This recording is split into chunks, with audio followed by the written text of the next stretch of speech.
Ustadz, apa yang bisa kita lakukan? Bapak masih aktif, Pak? Baru selesai, Pak. Banyak-banyak istighfar aja lah, Pak. Dulu waktu pistol tuh meletup, kenapa tak dipakai?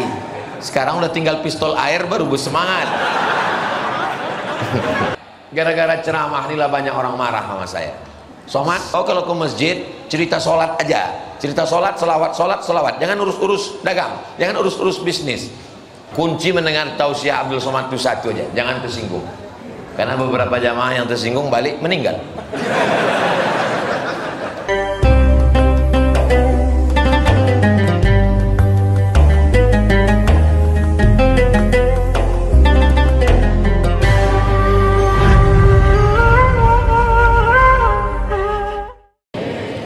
Isi masjid dengan mengaji. Apa kendalanya? Guru mengaji tak ada. Minta ke Ustaz Alno, kita punya banyak stok. Sedangkan guru mengaji ke tempat daerah Tenayan Raya, tempat Batu Bata, yang tak ada orang guru mengaji, dikirim ke sana, digaji oleh TWU, dikirim makanan bulan suci Ramadan. Berapa guru dikirim sekarang ke sana, Ustaz Alno? Di Tenayan ada satu, di Bagan Benio ada dua. Bagan Benio 2 orang, di Tenayan Raya ada 1 orang. Guru-guru mengaji digaji. Ini semua. Tapi untuk di Muhajirin kami tak sanggup menggaji. Ya, jangan pula minta ke kami lagi nanti. Bapak Ibu yang dimuliakan Allah Subhanahu wa taala. Adapun ibu-ibunya maka mengaji sore Jumat. Yang sudah mengaji alhamdulillah. Yang belum mengaji apalagi ditunggu, Bu. Malaikat maut udah dekat, udah di pasar pagi Arengka udah. Tak lama lagi sampai kemari. Inna lillahi wa inna ilaihi raji'un. Apa yang mau kita tunggu lagi sebelum kita beramal menghadap Allah Subhanahu wa taala? Ini poin yang pertama. Bapak-bapaknya kapan mengaji? Pengajian di Masjid Muhajirin ini seminggu berapa kali? Sekali seminggu. Sabtu subuh. Mantap. Tapi kalau bisa tambah sedikit. Supaya apa? Paling tidak 3 pengajian. Pertama, akidah, supaya akidahnya kuat, ahlus sunnah wal jamaah. Yang kedua, fikih, fikih sholat, hatam fikih sholat, fikih puasa, hatam fikih puasa, fikih zakat, hatam fikih zakat, fikih haji umrah, hatam fikih umrah. Insya Allah umrah bersama Ustadz Abdul Somad bulan Februari, insya Allah. Amin. Berjumpa kita di Makkah, insya Allah. Ongkos tanggung masing-masing. Fikih muamalah, jual beli, utang piutang, gadai menggadai, jangan sampai rupanya kita termakan riba. Jadi betul-betul berkulikurung, bersilabus. Dengan Ustaz Abdul Somad ngajinya apa? Kitabnya 2. Sekarang sedang mengkaji 2 kitab. Pertama At-Targhib wa Tarhib. Yang kedua kitab Riyadhus Shalihin min kalami Sayyidil Mursalin. Rata-rata ustadz-ustadz kita ini mengajinya pakai kitab sekarang. Ada kitab hikam. Siapa itu Ustaz Anok? Kitab hikam Ibnu Athaillah Sakandari, Ustadz Hasbullah. Ada namanya kitab Bulughul Maram, itu dengan Ustadz Zul Hendri Rais. Ada lagi kitab Aqidatul Awam, syarahnya Jala'ul Afham. Jadi tidak lagi kita ceramah. Ada sebagian tempat nih, asal nampak Ustadz tuh langsung ingat judul ceramahnya. Kalau dengan Ustadz ini sabar biasanya nih.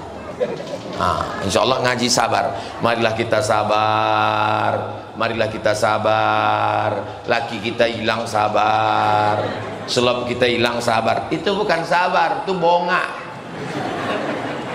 Sabar itu artinya sabar keluar duit untuk menolong agama Allah. Itu sabar.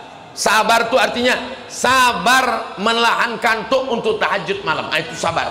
Itulah sabar yang tinggi itu. Adapun sabar karena kematian, sabar karena sakit, itu memang mau tak mau mesti sabar. Ada orang sakit tak sabar, ia makin sakit.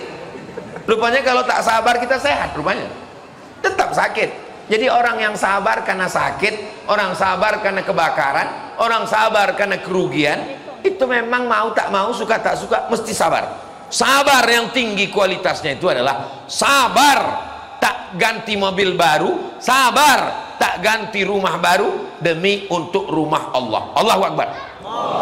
Itulah orang yang layak mengatakan Allah Maha Besar. Rupanya kalau kita sabar, akhirnya datang juga kipas angin. Betul, memang terbukti malam. Itulah kalau kita sabar. Memang agak-agak 2-3 kali sindir dia baru tuh. Itu namanya usaha. Itu ikhtiar. Jangan kita diam aja, diam. Udah diam, pas keluar baru bercakap. Memang saya tahu, saya orangnya tak gitu. Saya orangnya to the point. Simbah daun, nampak buah. Kalau panas saya bilang panas. Kalau dingin saya bilang dingin. Kalau enak saya bilang enak. Memang saya begitu dari dulu. Tak pandai saya menutup-nutupi. Tapi ibu yang dimuliakan Allah Subhanahu wa taala, jiwanya dibangun di masjid. Satu hari berapa kali jumpa? 5 kali. Subuh, zuhur, asar, maghrib, isya. Ada Pak Ustadz saya satu kompleks, satu perumahan kami di Sidomulyo. Sidomulyo. Sido itu artinya datang kan? Sido itu bahasa Jawa artinya jadi. Sido dadi. Sido jadi, mulio jadi mulia. Jadi siapa aja yang tak mulia datang ke perumahan ini jadi mulia. Nah itu hebatnya. Amin. Nama itu doa. Jadi kalau banyak kita berdoa dikabulkan Allah salah satunya insyaallah. Amin ya rabbal alamin. Jadi membangun kebersamaan kita ini di masjid dengan sering berjumpa, subuh berjumpa, zuhur berjumpa, asar berjumpa. 3 kali tak berjumpa mulai bertanya, Syanu dulu mana dia? Meninggal dia Pak Ustaz. Kirimkan Al-Fatihah. Mak penuh dan duit dah. Di tempat lain dibuat kotak. Tempat-tempat lain dibuat kotak. Tak tahu kita entah apa isinya, entah penuh tak tidak. Tapi di Muhajirin ini mantap, dibuat kresek transparan. Jadi duit-duit nampaklah pati murah membawa golok gini. Bergoyang-goyang duit di dalam. Nah itu jadi hebat. Jadi banyak ide-ide yang bisa kita ambil di Muhajirin ini insyaallah. Jamaahnya militan luar biasa. Kalau ada jamaah di dalam pakai karpet khusyuk mendengar pengajian itu biasa. Tapi jamaah berdiri di pintu, itu luar biasa. Berdiri di jendela, itu luar biasa. Boleh jadi mereka ini lebih dulu masuk surga daripada kita. Kenapa kalian aminkan? Artinya semangat ini luar biasa. Kalau saya tengok wajah-wajahnya ini kebanyakan anak muda. Memang ada beberapa orang tua, tapi orang tua ini sebenarnya mereka ini anak muda yang terjebak di tubuh orang tua. Ini semangatnya. Saya lebih suka yang begitu daripada kita ceramah ke kampus banyak anak muda tapi lemah, letoy, loyo, lunglai. Saya bilang sama anak-anak muda di kampus, kalau saya jadi ceramah di kampus, saya bilang kalau menengok kalian anak muda kok bisa loyo, letoy begini, kalian kalau ada jenazah lewat kalian ikut aja. Iya, ada jenazah lewat, permisi sama keluarganya, Pak boleh ikut? Boleh, masuklah kau ke dalam. Membuat semak Pekanbaru aja, menghabis-habiskan jatah aja. Tapi di Sidomulyo ini Masya Allah tabarakallah, masjidnya, musolanya bekerja sama, terwujudlah tabligh akbar. Akhirnya kita pun bersama. Yang kita bahas ini apa? Ini membahas bagaimana kita ke depan. Yang pertama kita bangun adalah jiwa masyarakat ini. Melalui apa? Sholat berjamaah ke masjid, pengajian bapak-bapak subuh Sabtu, pengajian ibu-ibu sore Jumat, pengajian anak-anak setiap malam dari maghrib ke isya. Ada pengajian khusus remaja. Remaja ini jangan sampai diambil oleh habis anak muda diambil oleh narkoba, oleh macam-macam. Maka anak muda ini dibuatkan pengajian khususnya. Saya tanya beberapa anak muda, kalian kenapa tak mau ke masjid? Kami sebetulnya mau ke masjid Pak Ustadz, cuman penceramah ini ceritanya mati aja. Kami ini kan mau hidup. Iya juga. Apalagi kadang masjid ini horor. Udah ceramah ceritanya mati, dibuat pula di pintu belakang tuh keranda jenazah. Jadi anak muda ini ketakutan.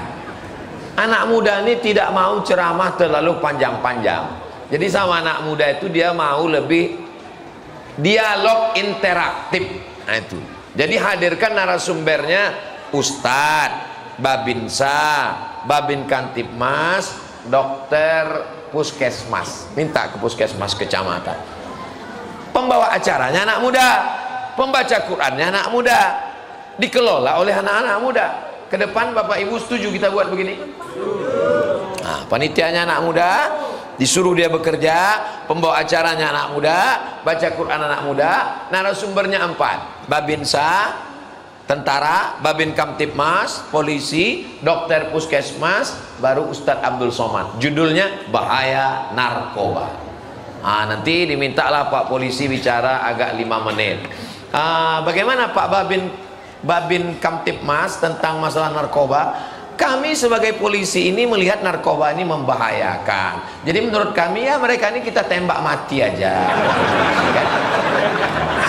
Lalu kemudian ditanya, anak-anak udah nih dialog. Lalu ditanya ke Babinsa, bagaimana Pak Babinsa? Kami sebagai TNI menjaga kedaulatan negara kesatuan Republik Indonesia. Setiap perbatasan-perbatasan itu kita jaga dari serang-serangan musuh. Alhamdulillah Belanda dan Jepang tidak menyerang lagi. Tapi narkoba ini luar biasa. Maka siapa yang mengedarkan narkoba berarti pengkhianat. Ini kita celupkan aja ke samudera Atlantik.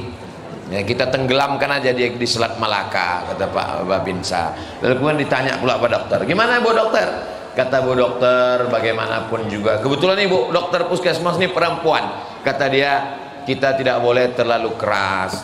Tapi saya mau ngasih tahu bahwa narkoba ini paling tidak efeknya 3. Yang pertama bodoh, yang kedua gilo, yang ketiga mati. Habis itu ditanya pula Ustadz, bagaimana Pak Ustadz Abdul Somad tentang narkoba ini? Hukuman narkoba ini sama dengan hukum khamar, karena dia sama-sama memabukkan. Jadi hukumannya adalah kalau dia pemakai, dia dicambuk 80 kali cambuk pakai pelepah korma. Karena tak ada pelepah korma, jadi batang sawit lah. 80 kali. Nah, itu bagi yang pemakai. Bagi yang pengedar, karena dia mengganggu nyawa orang lain, maka hukumannya adalah hukuman pancung, yang insya Allah akan kita laksanakan besok pagi di halaman Masjid Muhajir. Insya Allah yang mabuk-mabuk hilang dari mabuknya, insya Allah. Yang sakau-sakau sehat walafiat. Jadi semuanya kembali ke masjid. Yang tuanya ke masjid, bapaknya ke masjid, amaknya ke masjid, anaknya ke masjid maghrib ke isya, ibu-ibunya ke masjid, anak mudanya juga ke masjid. Pokok pangkal masalah kita kalau jauh dari masjid. Ada orang seumur hidupnya ke masjid cuma 2 kali. Pertama akad nikah, kedua jenazah. Tapi alhamdulillah di perumahan Sidomulyo ada orang macam itu di Sidomulyo. Dulu memang ada, tapi udah mati udah. Yang sekarang nih orang baik-baik semua ini, alhamdulillah. Ya Allah, yang malam ini baru pertama kali ke masjid, mudah-mudahan istiqomah ya Allah, amin. Bapak Ibu yang dimuliakan Allah, poin yang kedua setelah dibangun malam ini 60 menit saya bicara. Yang saya bicarakan ini 3 poin saja. Yang pertama poin jiwa agama, yang kedua adalah poin ekonomi. Masjid idealnya punya tempat belanja. Duitnya dari mana? Duitnya masyarakat mengumpulkan duit. Beli beras langsung tanpa melalui lintah darat. Lintah darat memodali petani. Dipinjamkan duit beli pupuk, dipinjamkan duit untuk beli traktor, tapi nanti waktu panen yang menetapkan harganya bukan petani, tapi lintah darat. Rentenir, jangan sebut rentenir, terlalu mulia. Lintah darat. Semua yang di air ini asal naik ke darat gawat. Lintah darat sama buaya. Lintah darat ini bisa diputus. Masjid langsung ke petani, petani dimodali, sehingga waktu panen harga antara petani dengan masjid. Jadi masjid sudah menyelamatkan petani dari rentenir.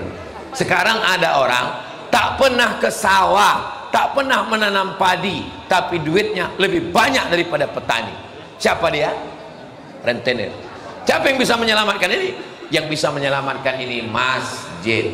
Duit orang masjid banyak. Ini jamaah nih kalau dihitung-hitung malam ini mungkin ada sekitar berapa TPS ini nampak? Ada 3.000, ada nih 3.000. Kalau dihitung sama jin ifritnya, sama Rokib Atid Kiroman Katibin, jadi kalau 3.000 orang, satu orang 100.000, 3.000 orang, satu orang 100.000. Jadi berapa duit terkumpul?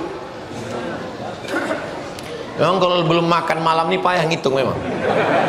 100.000 kali 3.000, 300 juta. 100.000, 100.000, 100.000, 100.000. Kalau dikutip bapak, duit bapak 100.000, bapak mau enggak? Saya mau. Kutip sekarang, saya keluarkan sekarang. Lalu kemudian kita belanja. Habis pengajian, maka dibuat paket-paket sembako. Isinya beras, gula, minyak, kebutuhan pokok. Lalu kemudian dengan harga yang rendah, karena kita tidak melalui agen, langsung ke petani. Lalu kemudian menyelamatkan dari rentenir. Dan hasil dari dagang itu, hasilnya untuk masjid. Bagus apa tak bagus? Baik apa tak baik? Itulah yang dilakukan Nabi Muhammad SAW. Makanya orang Yahudi itu marah dengan Nabi. Kenapa orang Yahudi marah? Karena Nabi mengganggu pasar orang Yahudi. Sebelumnya mereka riba, tipu, bohong, dusta, timbangan dicurangi. Maka ada satu surat khusus tentang timbangan. Wailul lil mutaffifin. Celaka orang yang main-main timbangan. Siapa yang suka main timbangan? Yahudi. Jadi kalau ada orang di Pekanbaru nih suka main timbangan, berarti tak ada, aku bilang begitu. Maka ini kalau kita perbaiki ini, ekonomi umat bangkit. Jangan belanja ke tempat orang yang kalau duitnya banyak dia jadi kaya. Yang kaya makin kaya, yang miskin makin melarat. Belanjalah ke warung tetangga yang kira-kira kalau duitnya banyak dia berzakat, berwakaf, berinfak, bersedekah. Menawar jangan macam membunuh. Ini kadang banyak saya tengok menawar, bangga kalilah dia bisa menawar 1.000 perak. Padahal orang 1.000 perak itulah untuk uang sekolah anaknya, untuk anaknya masuk mengaji. Jadi menawar boleh, tapi menawar secukupnya. Ini berapa ikannya, Bu? 15.000, 5.000 aja ya. Untunglah tak aku yang berjual. Kok aku jualan kasih pisau. Kenapa tak kau tikam aja aku anak-anak? Kan membunuh namanya. Padahal anaknya mau sekolah, istrinya mau melahirkan, rumahnya belum lunas, motornya masih kredit. Satu-satunya yang lunas di rumah itu cuma satu, bininya. Yang lain masih angsuran lagi semua. Maka kita ini coba pikirkan. Kalau belanja tolong pikirkan. Aku belanja ke tempat ini, duitku ini kira-kira menolong saudaraku ini atau mengkayakan orang kaya. Gara-gara ceramah inilah banyak orang marah sama saya. Somat, kalau ke masjid cerita sholat aja, cerita sholat, selawat, jangan urus-urus dagang, jangan urus-urus bisnis. Nabi Muhammad SAW cerita tentang bisnis, cerita tentang dagang, cerita tentang jual beli. Ayat yang paling panjang dalam Quran, surat Al-Baqarah, ayat 282, bukan tentang sholat, tapi ayat tentang duit, utang, piutang. Yang paling detail, bukan sholat zuhur 4 rakaat, sholat subuh 2 rakaat, sholat asar tak berbunyi, sholat isya berbunyi 2 tak berbunyi 2, sholat maghrib 3 rakaat. Tidak, itu dijelaskan di hadis. Yang paling detail dalam Quran, 1/2, 1/4, 1/6, 1/8, bagian laki-laki 2 kali bagian perempuan. Ayat tentang apa itu? Tentang harta warisan. Jadi kalau ada orang mengatakan, tak usahlah kaji-kaji masalah harta tuh Pak Ustaz, tak usahlah urus-urus masalah duit Pak Ustaz, kita urus sholat aja Pak Ustaz. Kau sedang mengkebiri ajaran Islam, kau sedang menggunting ajaran Islam. Islam ini ajaran yang menyeluruh, dari mulai akidah, syariah, akhlak. Kalau yang kusampaikan ini sudah dilaksanakan, teruskan. Kalau yang belum, musyawarahkan. Karena aset kita ini besar pada kekuatan umat. Makanya judulnya pun dibuat, judulnya Membangun Umat. Ini tak ada hubungan dengan partai kan? Poin yang ketiga, saya kalau ceramah itu biasanya pakai poin. Kenapa Ustaz Somad kalau ceramah itu pakai poin? Supaya adik-adik mahasiswa biasa berpikir sistematis, supaya kalian walaupun tak mencatat ada pikiran. Apa yang dijelaskan Abdul Somad tadi? 3. Yang pertama, membangun jiwa, spiritualitas, agama. Yang kedua, membangun ekonomi. Yang ketiga, membangun politik. Saya berceramah, jangan minum khamar, jangan main judi, jangan berzina. Bagus apa tak bagus? Bagus. Menggelegar. Keluar dari masjid, masuk ke gang, nampak anak muda sedang main judi, lepak. Bisa saya larang? Mana bisa saya larang? Di sini ialah saya garang, banyak yang mengawal. Pas saya jalan sendiri, jangan kalian main judi. Apa urusan Ustaz? Urusannya masjid Ustaz. Tapi coba kalau berdakwah dengan politik, keluar perda, peraturan daerah, yang tertangkap berjudi, yang tertangkap jual khamar pinggir jalan, tangkap. Bisa apa tak bisa? Bisa. Bapak Kapolres, Bapak Kapolda, Bapak Babin Kamtipmas bisa menangkap kalau ada payung hukumnya. Payung hukumnya apa? Undang-undang kalau pusat. Kalau kabupaten kota namanya perda. Yang membuat perda itu siapa? Anggota legislatif. Yang memilih itu siapa? Kita yang memilih. Kita mencoblos, terserahlah mau dicucuk lubang hidungnya atau keningnya. Saat mencoblos itu kita sedang bersaksi di hadapan Allah. Kalau kupilih orang ini akan mengeluarkan perda, tak boleh jual khamar. Menggelegar khutbah saya di Masjid Raya Pasar Bawah. Innamal khamru wal maisiru wal ansabu. Begitu keluar dari masjid, yang dari jalan Pasar Bawah ke jalan Sudirman flyover tuh, kiri tuh kan, jual khamar semua kiri kanan. Malu-malu lah wak nengoknya gini. Mana bisa? Tak mungkin saya ceramah di situ. Ya ayyuhallazina amanu. Tidak mungkin. Berdakwah yang paling efektif adalah dengan kekuasaan. Makanya ketika orang baik, dia memilih orang baik. Kalau orang baik tak memilih, ingat, pezina akan memilih pezina, pecandu narkoba akan memilih pecandu narkoba, pemabuk akan memilih pemabuk. Ingat, kita tidak lagi tinggal di negara Siak Sri Indrapura yang dipimpin oleh Sultan Syarif Qasim. Kalau meninggal digantikan oleh anaknya, kalau meninggal digantikan oleh cucunya. Kita tinggal di negara demokrasi. Dalam demokrasi, suara yang terbanyak itulah suara Tuhan. Maka orang sholat kalau tidak memberikan suaranya, dia berarti tidak berkontribusi dalam pembangunan umat. Mana yang lebih efektif dakwahnya? Ustadz atau polisi? Ini pertanyaan yang berat, saya tahu, tak usahlah dijawab. Saya kalau melarang orang melalui mikrofon, melalui ceramah, melalui khutbah bisa. Tapi kalau jadi pejabat, kalau jadi polisi, jadi tentara, cukup dengan pistolnya dicabut. Glenn kalau mau main judi, mainlah, main. Ku pecahkan ginjal Glenn. Selagi pistol itu masih hidup, pakailah. Jangan nanti udah pensiun, baru datang. Selesai Ustaz Somad pengajian baru, Ustaz apa yang bisa kita lakukan? Bapak masih aktif Pak? Baru selesai Pak. Banyak-banyak istighfar aja lah Pak. Dulu waktu pistol itu meletup, kenapa tak dipakai?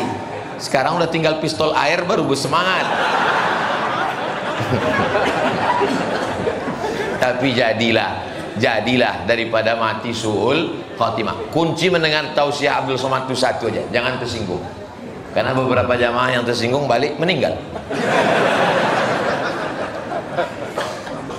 Berapa yang disampaikan Abdul Somad malam ini? Yang pertama membangun jiwa, yang kedua membangun ekonomi, yang ketiga membangun politik, tanpa menyebut partai, tanpa menyebut orang, tanpa menyebut caleg, tanpa menyebut nama. Saya ingin umat Islam melek politik, melek ekonomi, melek itu apa Pak Ustaz? Melek biji matunya itu buka.